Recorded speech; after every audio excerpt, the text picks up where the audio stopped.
बिस्मिल्लाहिर्रहमानिर्रहीम। अस्सलाम वालेकुम नाज़रीन, मैं इमरान खान हूँ। सबसे पहले मैं अनाउंसमेंट कर दूँ इस दुआ के साथ कि अल्लाह ताला हमारे लोगों की मुश्किल आसान करे। जो मनाजिर हैं वो मैं आपको दिखाऊंगा इंशाल्लाह। हो सकता है अगले वीलॉग में दिखाऊं जो मैं देख कर आया हूँ। बहुत दिक्कत हो रही थी उन चीज़ों को देखने में, आपके साथ शेयर करूँगा, आपको पता चले कि क्या हो रहा है हमारे पाकिस्तानियों के साथ और वो किस तरह की ज़िंदगी गुजारने पर मजबूर हैं। अनाउंसमेंट ये है कि जी आज रात 10 बजे से लेकर रात 1 बजे तक मैं जो कज़ाफ़ी स्टेडियम वाला हमारा लाहौर वाला कैंप है वहाँ पे पहुँच जाऊँगा और वहाँ पे हम मिलकर जो मुतासरीन हैं उनकी मदद के लिए एक दूसरे का हाथ बटाएंगे और इमदाद इकट्ठी करेंगे। अब आ जाएँ ख़बरों की तरफ। आज तारीख़ है 23 और 9वां महीना है सितंबर का और दिन है जनाब जुमे का। रात के वक्त आप ये वीलॉग सुन रहे हैं।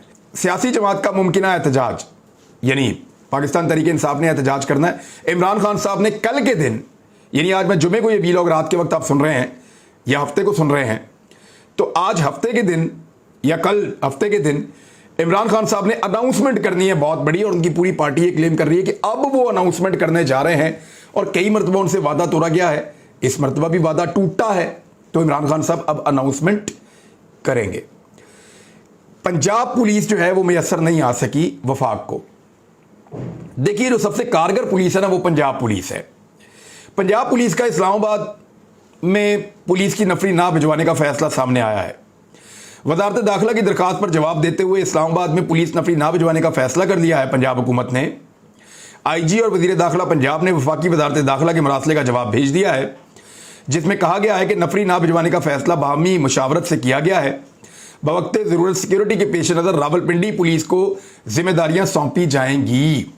अगर कुछ बहुत बड़ी इमरजेंसी हो जाती है इस्लामाबाद में तो रावलपिंडी की जो पुलिस है उसको इजाफी जिम्मेदारियां हम दे सकते हैं, यानी इजाफी दस्ते पुलिस के इस्लामाबाद में भेज देना, वहां स्पेशल ड्यूटीज़ लगाना, अपना इक्विपमेंट पहुंचाना, ये काम नहीं होगा और इसके लिए पंजाब हुकूमत ने मना कर दिया, जबकि सिंध ने मना नहीं किया। देखिए, पंजाब में कोई इतना बड़ा सैलाब नहीं आया हुआ, चंद इजला मुतासिर हुए लेकिन बहुत बुरी तरह मुतासिर हुए हैं। वहां पे रोजाना हम भी इमदादी सामान भेज रहे हैं, लोग भी भेज रहे हैं, काम हो रहा है। लेकिन सिंध तो पूरा का पूरा डूबा हुआ है इस वक्त, बहुत बुरी सूरत हाल है वहां पे। लगभग इंटीरियर सिंध के अंदर बहुत बड़ी तादाद में लोग, एक एक शहर में लाखों लोग जो है वो मुतासिर हैं और जो मैं देख कर आया हूं वो आपको हम दिखाएंगे इंशाल्लाह। तो इसमें जो सिंध है उसने अपनी पुलिस को भेजने का फैसला कर दिया है। सिंध पुलिस ने 901 और 125 यानी 1025 एहलकार शदादपुर से इस्लामाबाद पहुंचेंगे और उन्हें भिजवाने का फैसला कर दिया है और वो फराहम करेंगे। इनके पास अपने हथियार भी होंगे।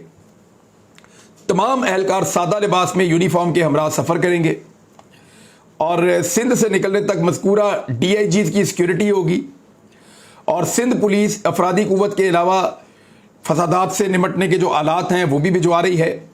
हर एहलकार के पास हेलमेट, शील्ड और डंडा साथ में मौजूद होगा।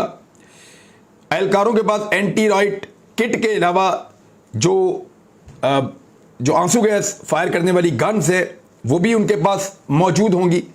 इनके पास SMG और G3 राइफल्स भी मौजूद होंगी और AIG logistic 2000 long range gas shale की दस्तयाबी यकीनी बनाएंगे।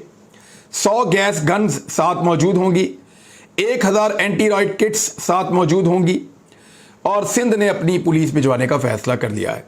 तादाद बहुत कम है, 1025, लेकिन फिर भी सिंध ने अपनी पुलिस भिजवाने का फैसला किया उस वक्त में जब सिंध डूब रहा है। यानी कोई भी काम इनको कहें ये काम नहीं करते, ये कहते हैं जी हमारा सिंध डूब रहा है। इन्हें बोलो इलेक्शन करवाए, नहीं, सिंध डूब रहा है। कराची के इलेक्शन मौखर कर दिया, सिंध डूब रहा है। शेखुपुरा का इलेक्शन मौखर कर दिया, सिंध डूब रहा है। मुल्तान का इलेक्शन मौखर कर दिया, सिंध डूब रहा है। और अब सिंध की पुलिस को इधर भेज दिया जिनको उधर मदद करनी चाहिए। हम 3 दिन वहां पर रहे, हमें एक सरकारी बंदा नहीं मिला, सिर्फ हमें एक पुलिस की गाड़ी नजर आई और वो किसी के प्रोटोकॉल के अंदर जा रही थी, बस। वो भी मुराद अली शाह के गांव की तरफ जो डूबा हुआ है। सिर्फ 1 या 2 पुलिस की गाड़ियां थी मेरे ख्याल में, वही हमें नजर आई है। कोई सरकारी बंदा, कोई AC, कोई DC, कोई कमिश्नर, कोई वहां पे महकमा इरीगेशन का आदमी, कोई वहां पे किसी और महकमा खुराक का आदमी, किसी एक महकमे का आदमी, किसी एक इदारे का आदमी हमें वहां नजर नहीं आया। हमें सिर्फ वहां फौज के कैंप नजर आए कुछ, और उससे कई गुना ज़्यादा हमें फलाई तंजीमों के कैंप नज़र आए। हमें सिर्फ नेवी वाले नज़र आए हैं, वहाँ पे अपनी कश्तियाँ लेकर खड़े हैं पानी के किनारे पे, और जब लोग जाते हैं तो वो सामान लेकर जाना चाहते हैं तो वो उनको मदद करते हैं। बस यही कुछ वहाँ नज़र आया। एक भी सरकारी आदमी नज़र नहीं आया। पता नहीं कहाँ गई सिंध की सारी सरकार। वो मुराद अली शाह को और बाकी लोगों को ढूंढ रहे हैं, उनको नहीं मिल रहे, और ये पुलिस भिजवा रहे हैं कहाँ पे? इन 1025 लोगों को लोगों की मदद पे लगाया होता ना तो पता नहीं कितनी मदद हो जाती। इनको लगाते राशन बांटने पे, लेकिन उनको अपनी इंपोर्टेड हुकूमत बचानी है, और इंपोर्टेड हुकूमत बचाने के लिए वो किसी भी लेवल तक जाएंगे। लिहाजा सिंध ने अपनी पुलिस और अपना सामान जो है वो इस्लामाबाद भिजवाने का फैसला किया है। फ़र्क कोई नहीं पड़ेगा। बहुत सारे लोग जो है वो निकल रहे हैं नैब के केसेस में से, तो नवाज शरीफ साहब ने कहा लगे हाथों मैं भी निकल जाऊं। आपको मैं साबित करता हूं कि NRO 2 कैसे मुकम्मल हो रहा है।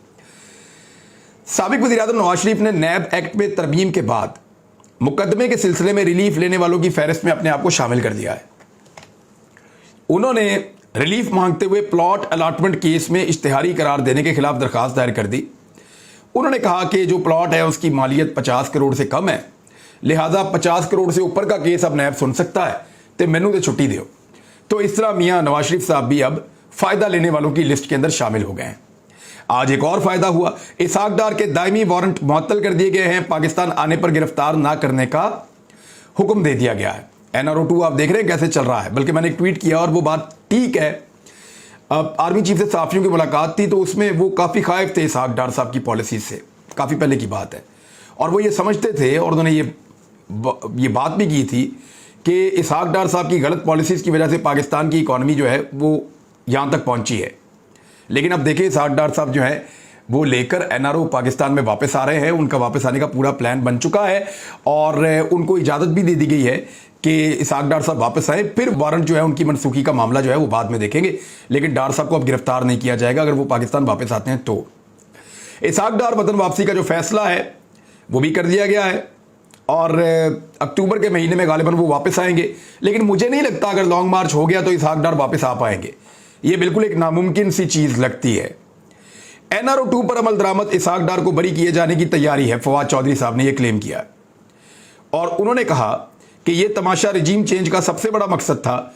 बदकिस्मती है NRO 2 पर अमल दरामद हो रहा है और सवाए इमरान खान के सब खामोश हैं। इसहाक डार को भी बरी किया जा रहा है। यानी ये सारी चीज़ें जो हैं वो अब आहिस्ता आहिस्ता आपके सामने आ रही हैं। एक और चीज़ बताता हूँ, आशियाना रेफरेंस में शहबाज शरीफ को हाजिरी से इस्तिस्ना मिल गया है। मौजें ही मौजें, हर चीज़ के अंदर मौजें, जान ही छूट गई है। और फिर उल्टी सीधी खबरें लगवा के कोशिश करके कुछ ना कुछ करके इमरान खान को लगातार कमज़ोर करने की कोशिश की जा रही है, लेकिन वो हो नहीं पा रहा, लोग मान नहीं रहे। अभी जब मैं ये वीडियो रिकॉर्ड कर रहा हूँ तो कुछ देर के बाद इम्पोर्टेड वज़ीर-ए-आज़म जो है वो खिताब करेंगे। वो खिताब करेंगे अक़वाम मुत्तहिदा से। जो बाइडन के साथ उनकी फ़ोटो आ चुकी है, तो जो बाइडन का आशीर्वाद मिलने के बाद वो बहुत कॉन्फिडेंट हो गए होंगे। उनको लगता है कि अब शायद पाकिस्तान में उनको कोई नहीं हिला सकता, लेकिन पाकिस्तानी अवाम जो है वो पाकिस्तान का फैसला करेगी, जो बाइडन नहीं करेंगे। रजीम चेंज ऑपरेशन से पहले उन्होंने ज़रूरत होने के बावजूद पाकिस्तानी वज़ीर-ए-आज़म को कॉल नहीं की। वो भी पाकिस्तान का वज़ीर-ए-आज़म था, लेकिन उनको पॉलिसीज़ पसंद नहीं थी। अब जो पाकिस्तान का वज़ीर-ए-आज़म है उसने तस्वीर के लिए टाइम मांगा और उसके साथ फ़ोटो निकलकर बाहर आ गया है। तो रजीम चेंज की कहानी अब खुलकर सामने आ रही है। आपको हर चीज़ अब दिखाई दे रही है, सब चीज़ें आहिस्ता आहिस्ता समझ आ रही हैं।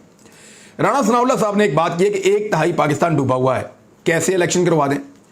अब जिसको ये 1/3 पाकिस्तान कह रहे हैं ना, वहाँ पे लगभग 3 करोड़ 3.5 करोड़ लोग जो हैं वो मुतासिर हुए हैं। ये तो सैलाब से मुतासिर हुए हैं, लेकिन जो बाकी पाकिस्तानी 19 करोड़ पाकिस्तानी हैं वो महंगाई के सैलाब से और महंगाई के तूफान के अंदर मुतासिर हो गए हैं। तो क्या उनको छोड़ दिया जाए, एक बड़ा सवाल है। वैसे तो ये 1/3 पाकिस्तान की बात कर रहे हैं, लेकिन क्या उनके मैंडेट को कभी तस्लीम करते हैं? सबसे ज़्यादा बजट मिलता है उन सूबों को जहाँ पे आबादी ज़्यादा है। कम आबादी हो, जितना मर्जी बड़ा रकबा हो, वहाँ पे बजट तो देते नहीं है। तो अब उन इलाकों के अंदर जमा होने वाले पानी को बेस बनाकर ये कह रहे हैं पाकिस्तान में इलेक्शन नहीं करवाना। हालांकि पाकिस्तान की 20% के करीब आबादी जो है वो इफेक्ट हुई है। 80% पाकिस्तान जो बाहर है वो इस हुकूमत की पॉलिसीज की वजह से मार खा रहा है और एक बुरी सूरत हाल से दो चार है। तो राणा सनाउल्लाह साहब का ये एक एक्सक्यूज है कि इसकी वजह से हम इलेक्शन नहीं करवा सकते। लेकिन आज अगर ये हुकूमत जाती है तो इलेक्शन 3 महीने के बाद होंगे। इलेक्शन तो फिर करवाने पड़ेंगे और 3 महीने तक सैलाब की सूरत हाल भी काफी हद तक बदल जाएगी।